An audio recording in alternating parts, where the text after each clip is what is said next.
دوستو حضرت عمر حضرت حمزہ کی طرح عرب کے جانے مانے جنگجو تھے۔ اسلام قبول کرنے سے پہلے حضرت عمر اسلام کے بہت بڑے دشمن تھے، یہاں تک کہ آپ اپنے گھر سے تلوار لے کر نکلے تھے ایک غلط مقصد سے۔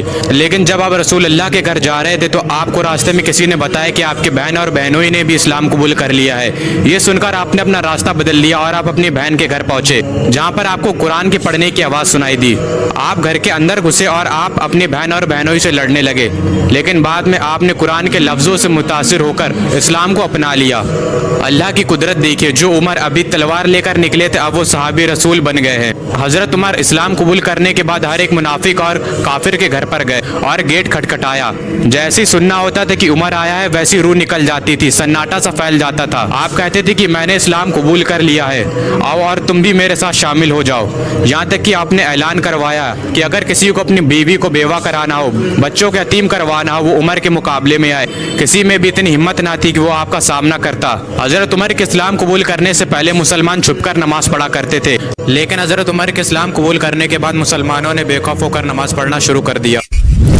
رسول اللہ صلی اللہ علیہ وسلم نے حضرت عمر کو فاروق کے لقب سے نوازا تھا، جس کا مطلب ہے سچ کو جھوٹ سے الگ کرنے والا۔ رسول اللہ نے فرمایا کہ اگر میرے بعد کوئی نبی ہوتا تو وہ عمر ہوتا۔ جس راستے سے عمر گزر جائے اس راستے سے شیطان گزر نہیں سکتا۔ اس دنیا کی تاریخ میں کیا کوئی ایسا بادشاہ، کوئی ایسا شہنشاہ اور کوئی ایسا حکمران گزرا ہے جو 22 لاکھ منوع میل کا علاقہ فتح کرنے کے بعد مسجد میں جھاڑو دے رہا ہو؟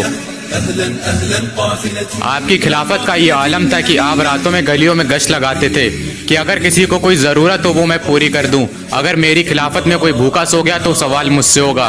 ایک بار آپ ایک گھر کے سامنے سے گزر رہے تھے تو آپ نے اس گھر سے روتے ہوئے بچوں کی آواز سنی۔ جب آپ نے ان کی ماں سے پوچھا تو انہوں نے بتایا کہ یہ بچے بھوک سے رو رہے ہیں۔ تو آپ عوام کے گودام میں گئے، وہاں پر حضرت عمر نے اناج کا بورا اپنے پیٹھ پر رکھا اور پھر ان بچوں کے گھر پر آئے اور اپنے ہاتھ سے انہیں کھانا بنا کر کھلایا۔ کافروں نے کہا کہ اگر ایک عمر اور ہوتا تو پوری دنیا میں اسلام پھیل جاتا۔ میرے نبی نے کہا کہ اگر میرے بعد کوئی نبی ہوتا تو وہ عمر ہوتا۔ اتنی عظیم ہستی حضرت عمر رضی اللہ تعالیٰ عنہ، جن کی سلطنت اسلام کے پھیلنے کے ذریعے سے بنی۔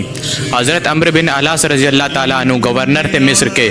ایک گھوڑ دوڑ میں ان کے بیٹے نے گھوڑا دوڑایا اور باقی لوگوں نے بھی دوڑایا۔ اس دوڑ میں ایک عام آدمی کا گھوڑا ان کے بیٹے کے گھوڑے سے آگے نکل گیا تو عمرو بن العاص کے بیٹے کو غصہ آ گیا اور انہوں نے غصے میں اس عام آدمی کو مارنا شروع کر دیا۔ اس عام آدمی کے باپ نے حضرت عمر کے پاس آ کر فریاد لگائی۔ حضرت عمر نے پورے مدینے کو اکٹھا کیا، اس بچے کو بلایا، حضرت عمرو بن العاص کے بیٹے کو بلایا اور اس عام آدمی کے بچے کو اپنی لاٹھی اور اپنا کوڑا دیا اور کہا کہ اسے جب تک مار جب تک تیرے دل کو سکون نہ مل جائے۔ یہ انصاف تھا حضرت عمر رضی اللہ تعالیٰ عنہ کا۔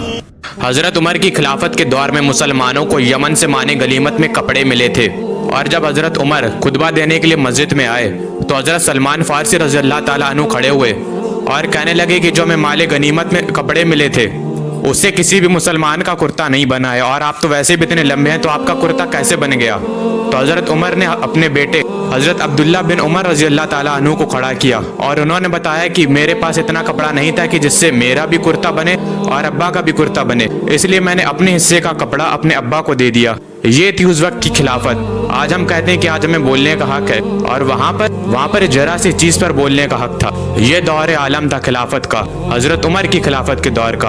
حضرت ابو عبیدہ بن زرع رضی اللہ تعالیٰ عنہ، حضرت خالد بن ولید، حضرت سعد بن ابی وقاص رضی اللہ تعالیٰ عنہ، یہ سب بڑے بڑے کمانڈر حضرت عمر کی خلافت کے وقت کے دور کے ہی تھے۔ حضرت عمر کی خلافت کے دور میں ہی سب سے پہلے مسلمانوں نے بیت المقدس کو فتح کیا تھا۔ جب پہلی بار مسلمانوں نے بیت المقدس کا محاصرہ کیا تو پتہ چلا کہ شہر میں حملہ کرنے کا کوئی بھی راستہ نہیں ہے۔ اس کے بعد یروشلم کے کچھ بڑے علماء اوپر مینار پر آئے اور کہنے لگے کہ اے مسلمانوں، اگر قیامت تک بھی تم یہاں کھڑے رہو گے تب بھی یہ شہر فتح نہیں کر پاؤ گے، لیکن ہاں ایک درویش بادشاہ کے ہاں تو شہر فتح ہونا ہے۔ حضرت ابو عبیدہ ابن زرع رضی اللہ تعالیٰ عنہ جو کہ فوج کے کمانڈر تھے، ان کا ذہن گیا کہ درویش بادشاہ تو مدینے میں ہے، حضرت عمر رضی اللہ تعالیٰ عنہ، کیونکہ یہ وقت حضرت عمر کی خلافت کا تھا۔ حضرت ابو عبیدہ نے ایک خط حضرت عمر کی طرف روانہ کر دیا۔ خط ملتے ہی حضرت عمر یروشلم کے لیے روانہ ہوئے۔ یہ سفر ایک تاریخی سفر رہا، 700 میل کا سفر ہے۔ حضرت عمر اپنے ایک اونٹ اور اپنے خادم کے ساتھ ہیں۔ کبھی حضرت عمر اونٹ پر بیٹھتا اور خادم آگے چلتا، تو کبھی خادم اونٹ پر بیٹھتا اور حضرت عمر آگے چلتے۔